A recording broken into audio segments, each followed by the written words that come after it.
Hello বন্ধুরা, তোমরা সবাই কেমন আছো? আশা করি ভালো আছো। আর আমিও বেশি ভালো না, তবু মোটামুটি এখন একটু ভালো আছি। তো অনেকদিন পর একটু ব্লগ নিয়ে চলে আসলাম। অনেকদিন ধরে ভিডিও দেওয়া হয় না, তো তোমাদের সাথে কথা বলা হচ্ছে না সেরকম। তো যাই হোক, আজকে থেকে ভিডিও দেওয়া শুরু করলাম। তো দেখো, আমি কোচবিহারের মধ্যে যে সবথেকে বড় মেলা রাসমেলা, তো রাসমেলায় চলে এসেছি। তো রাসমেলার ব্লগ নিয়ে আমি আজকে চলে আসলাম। এটা হলো রাস, কোচবিহারের মদনমোহন মন্দিরের মধ্যে রাসমেলা হয়। তো বিরাট মেলা, তো তোমাদের একদিনে দেখিয়ে শেষ করতে পারবো না। তো যাই হোক, আমি যতটা পেরেছি একদিনে গিয়েছি, তাই একদিনে ক্যাপচার করে ভিডিওটা তোমাদের সাথে শেয়ার করলাম। কেমন লাগলো তোমরা অবশ্যই লাইক কমেন্ট করবে, আর আমাকে প্লিজ একটু সাপোর্ট করো, পাশে থেকো আমার। তো দেখো, আমরা আপাতত চলে এসেছি, একদম মেলার মধ্য দিয়ে চলে এসেছি মদনমোহন মন্দির। আগে মদনমোহন মন্দিরে চলে এসেছি, একটু দিনের বেলায় এসেছি, কারণ রাত্রে হয়ে গেলে প্রচণ্ড ভিড় হয়ে যায়। তো সন্ধ্যের মধ্যে বের হয়ে যাব। তো দেখো, আমার বৌমা এসছে, ছেলে এসছে, নাতি, অল্প বয়সে সব কিছু পেয়ে গেছে। যাই হোক, আমাদের মধ্যে আর কি রিলেটিভ হয়, তো তাদেরকে নিয়ে চলে এসেছি। এই যে মদনমোহন মন্দির, প্রতিটা ঘরে ঘরে কৃষ্ণের যত লীলা করেছে সব লীলাগুলো তুলে ধরেছে। কত ডিটেলসে বলতে পারছি না, তো তোমরা একটু দেখে নাও। এখানে কৃষ্ণের যত লীলা, কৃষ্ণের রূপ, সব কিছু নিয়ে সমস্ত দেবতাদের তুলে ধরা হয়েছে এই ছোট ছোট ওই ঘরগুলোতে।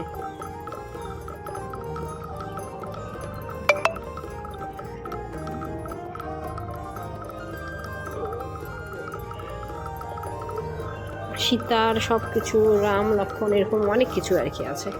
আর এই সাইডটাতে চলে এসেছি, এই সাইডটাতে আছে অনেকের কাজ, হাতের কাজ। তো এখানে অনেকের হাতের কাজগুলো এখানে প্রদর্শনী হিসাবে দিয়ে থাকে, তো এগুলো তুলে ধরেছি। দেখো, কোচবিহার ডিস্ট্রিক্টের মধ্যে যারা যারা আর কি কাজগুলো দেয়, তো ভীষণ ভালো লাগে এগুলো দেখতে। তো এই এক সাইডে এগুলো থাকে, এগুলো রয়েছে, এই জিনিসগুলোই আর কি। দেখো, নানা রকম হাতের কাজ, কেউ রাজবাড়ি, কেউ মদনবাড়ি, কেউ ঠাকুরের মূর্তি, কেউ আর্ট, নানা রকম আর কি।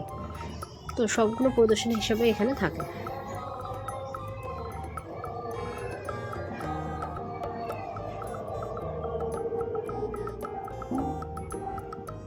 তোমরা দেখতে থাকো।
এই হলো আমাদের মদন মোহন ঠাকুর।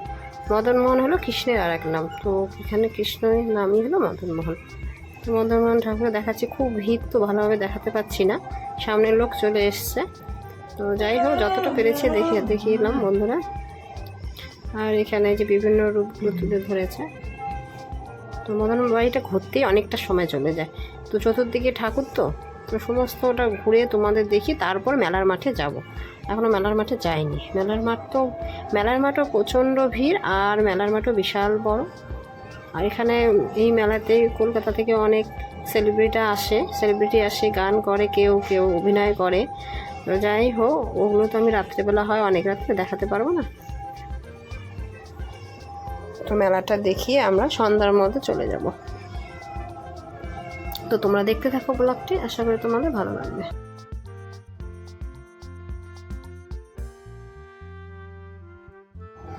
এবার মেলার মাঠে চলে আসলাম। তো দেখো বন্ধুরা, বাচ্চাদের জামা কাপড় থেকে শুরু করে সমস্ত কি নেই এই মেলায়, সব কিছু আছে। নাগরদোলনা থেকে শুরু করে, নাগরদোলনাটা সবার শেষে দেখাবো, আমি সবার শেষে গেছিলাম। কসমেটিক থেকে শুরু করে বাচ্চাদের জামা, বড়দের লেপ, কম্বল, খাট, আসবাবপত্র সমস্ত আছে। তো বললাম না, একদিনে এই মেলা ঘোরা কিছুতেই সম্ভব না, বিশাল বড় মাঠ। তো যাই হোক, মেলার মাঠে চলে এসেছি, তোমরা দেখাচ্ছি। দেখো, অবশেষে কিছু খেয়ে আমরা চলে আসবো। তো ব্লগটি তোমরা দেখতে থাকো।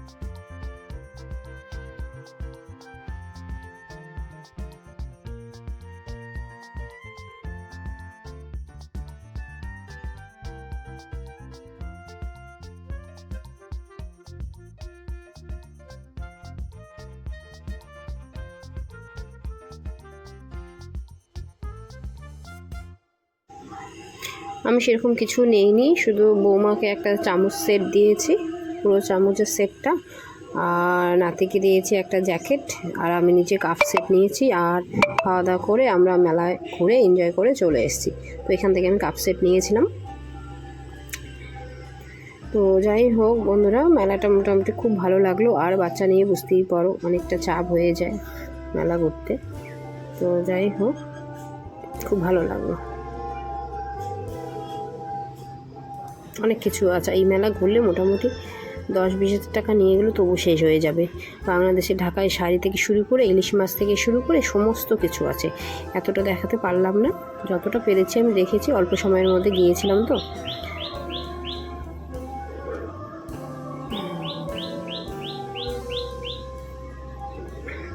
টুকিটাকি কিছু জিনিস নিয়ে খেয়ে দিয়ে চলে এসেছি আমরা। রাত্রে হয়ে গেছে, আমাদের বাড়িটা একটু দূর, গাড়ি প্রচণ্ড ভিড় হয়ে যায় সন্ধ্যার পর। তোমরা অবশ্যই একটা ভিডিওটা দেখে অবশ্যই একটা করে লাইক করবে। প্রচুর দোকান, এত দোকান ঘুরে শেষ করতে পারবো না একদিনে, তো কোনো মতেই সম্ভব না, কারো পক্ষেই সম্ভব না এই মেলা ঘোরা। বিশাল বড়, কোচবিহারের সবথেকে শ্রেষ্ঠ বড় উৎসব মেলা, রাস মেলা।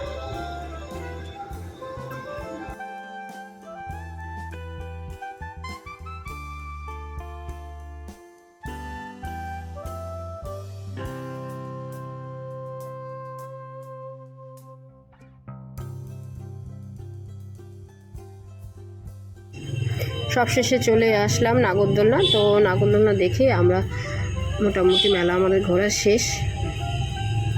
তো দেখো, নাগরদোলনা বিশাল বড় আসে এখানে, আমি অত বড় কোনোদিনও উঠিনি, আর উঠতেও পারবো না, বিশাল বড়। তো সবশেষে নাগরদোলনা দেখে আমরা কিছু খেয়ে বেরিয়ে পড়বো। তো বন্ধুরা, তোমরা অবশ্যই পাশে থেকে আমাকে একটু সাপোর্ট করো।